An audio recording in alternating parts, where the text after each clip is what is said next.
Ladies and gentlemen, the Dis Priest. Okay, we're going to be looking at this for a positive playstyle. There's a mixed opinion on Dis, certainly depending on who you go to. Some people really like what they're doing with this. Some people don't like it. We think it's pretty good. We think it is pretty good. Very fun. You still, if you like BFA Dis, you're going to be fine coming into the Shadowlands. So let's get that out of the way first. What you've got is some new bells and whistles to throw in there, and some new twists on old favorites coming in.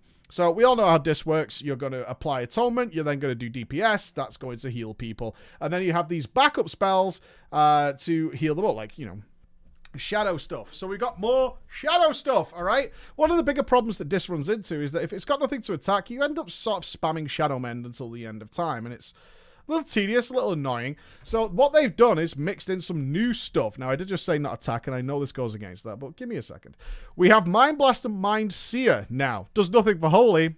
Works with Atonement, though. Oh, yeah. And Mind Blast, although it's expensive, is a big, bursty, single-target spell. You can pair it up with Schism and things like that to actually have a nice DPS, offensive, big attack, which does a nice, big, solid amount of healing. Very cool. Mind Seer, you can Mind Seer off the tank. It's going to tick damage everything else and provide those Atonement heals to those guys. This gives you a lot of extra DPS options, a lot of different tools, because you remember your DPS spells are healing spells. So you have to think about how they're going to translate into what you're doing. So it's almost like Mind Blast gives you this big 15-second cooldown.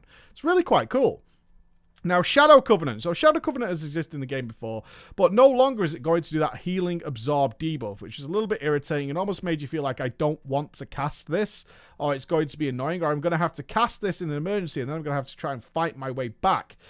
That's not what it does. What it does now is it increases your shadow damage by 25% for 7 seconds. But while you have that debuff, it looks like silence. You can see it on the debuffs in the top corner. It looks like the silence sigil.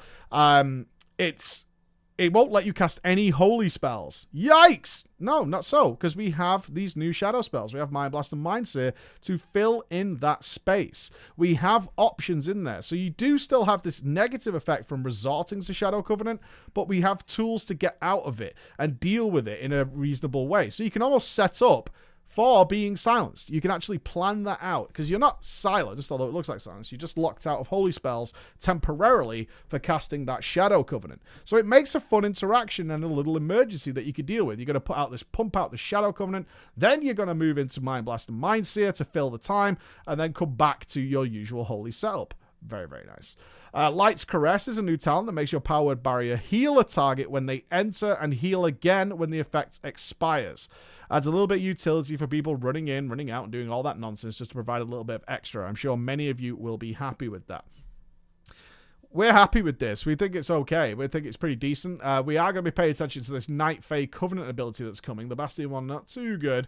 But the Night Fae one that allows your spells, your next 10 spells, to empower people and give them resources back and cooldown reduction. That's something we're going to keep an eye on. Resto Druids had something similar. I want to say in Wrath of the Lich King. And I know the Resto Druids were so thankful when it went away. They ended up keeping Rejuve, I believe, on every target because it gave some energy back. Things like that. So we'll see what's going to happen there. Thank you very much for listening, guys, and look forward to some more Dis play. Especially from us. We're going to be playing Dis in Torghast.